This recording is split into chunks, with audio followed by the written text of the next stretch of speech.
All right, it's the best I can do right now, trying to get the light together. So we're gonna play this video. Play?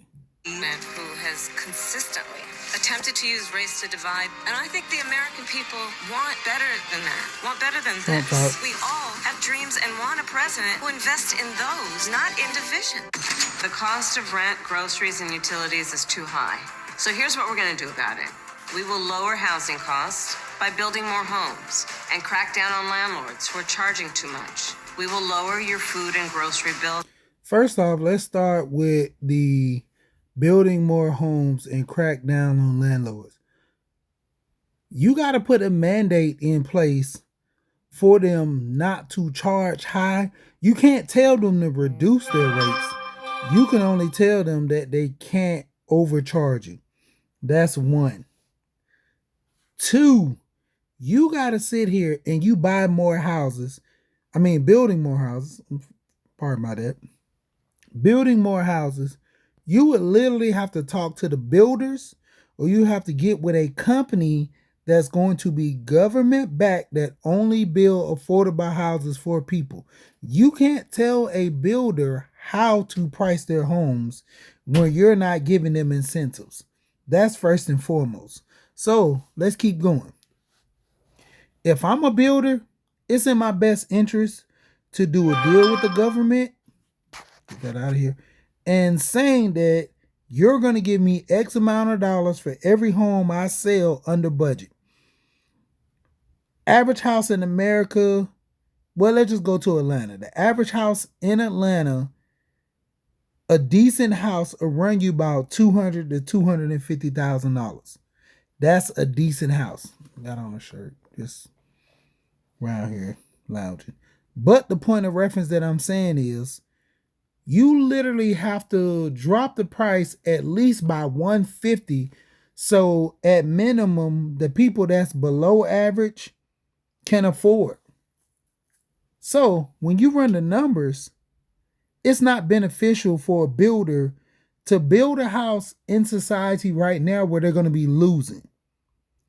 Every builder is building. You got townhouses going for $200,000. Why would I even build a house for $150,000? And on average, shout out. I'm not even gonna throw nobody up under the bus, but shout out to Andre Hatchett. Andre Hatchett, not throwing him up under the bus, but Andre Hatchett is a good businessman. Andre Hatchett bought some land up in Detroit for $1,000. He ended up getting with a builder. The builder put $70,000, I say 70, 75, whatever, give or take, on a house, made $150,000. And my understanding, I think he paid Andre Hatchett $20,000 for the land and went forth with that. Seeing is believing that this guy actually took it upon himself to take $1,000 property and make $20,000 off of it. The builder took a $70,000 that he paid into it, plus the 20 he was all in for 90, and made 150 off of it. So he made 60,000 off the house. Great deal. Made 60,000. A lot of people got a lot of YouTube, but seeing is believing. Kamala can't do that. Okay, now let's get to the groceries. Let's see what she's talking about with groceries. By going after price gougers who are keeping the cost of everyday goods too high. I'm Kamala Harris. She's going after price gougers. In Augusta, there was a gas station selling gas $10 a gallon. You can go after them, but the damage has been done. How many of those people in Augusta that paid $10 a gallon got money back from that? Let's run the camera back and let's get the numbers up. Let's go back to grocery bills, where inflation on groceries is happening right now. This one guy on YouTube, he did a Walmart checkout and they asked him, These are things that you bought in the past. Would you like to buy it again? He took his whole grocery bill that came up to about $100, now is $400. And that's give or take a few. So 3 times the amount? No, 4 times the amount. I'm sorry, yeah, that is three times the amount on the amount of the stuff he bought. He bought it at 100. He had to pay 3 times the amount more. 4 times the amount if we count it the other way, but 3 times the amount more. And all that being said, to you as the president, you're gonna have to give these companies something. You can't just say you can't go up on the price and they say okay. You're gonna have to put policies in place. You're gonna have to put money in these people's hand because they're losing money. What's going on with the housing market right now? They're keeping up with inflation. Now in Georgia, the funny part is you have houses that are $90,000 below their asking price. Because why? Inflation is over. They see that the housing market in 2022 is not selling like this no more.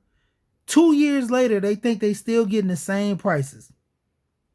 That market, everybody got inflated. It was almost to the extent of, what was it? 2009 and 2010 when the prices went up on houses. Because 2008 we had a recession, because the housing market crashed. But now, what are we doing? Let's keep going. And I approve this message because you work hard for your paycheck. You should get to keep more of it. As president, I'll make that my top priority. Moving into our first home. All right, so you make money and she wants you to keep more of your money in your pocket. That's her priority. What about keeping more money in America? We're constantly sending money to Israel. We're constantly sending money to other countries like Ukraine. We have a war with Ukraine. Why is all this money going to Ukraine? Who was it? Iran. What other country just sent some money to? All this money being sent to all these countries, but yet right now, what's going on?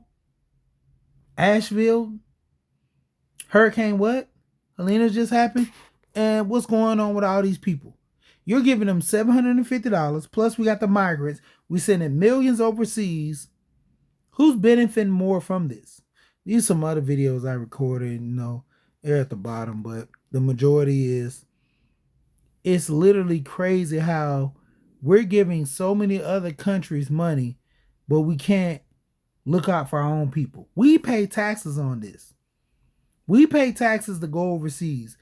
Why other countries we're giving them so much money? I'm not a Trump fan, but at the same time, my money should be for my people. Not just saying black people, but American people, because I'm American. You could say whatever you want. When I fill out my application, what does it say? African American. I don't ever see white American. I don't ever see Caucasian American. They call us African American before a reason, because truth be told, I'm not even going to go into the whole Indian thing and breakdown, but the story is this.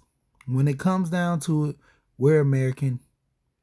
We blood, sweat, tears, as all these other diehard patriots talk about.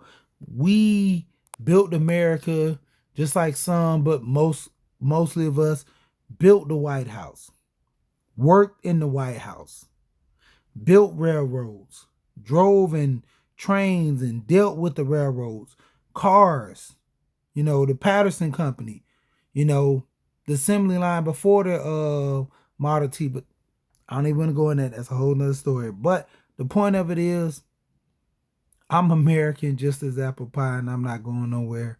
And when it comes down to it, man, I'm just saying, every time, and I'm going to end with this, every time I hear someone, when I say I might be voting for Trump, the first thing everybody can tell me is, so you're telling me Trump is the less of two evils? And I say no.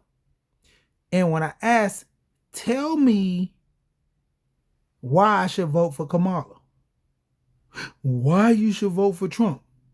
And when I say Kamala goes back on her word with certain things, so does Trump. You can't never give me a good, legitimate reason why. You're just saying, well, if you're going to vote for somebody, vote for Kamala because Kamala hasn't been in there yet. Vote for Kamala because you already know what Trump's about. Give me the reasons. That's all I'm asking.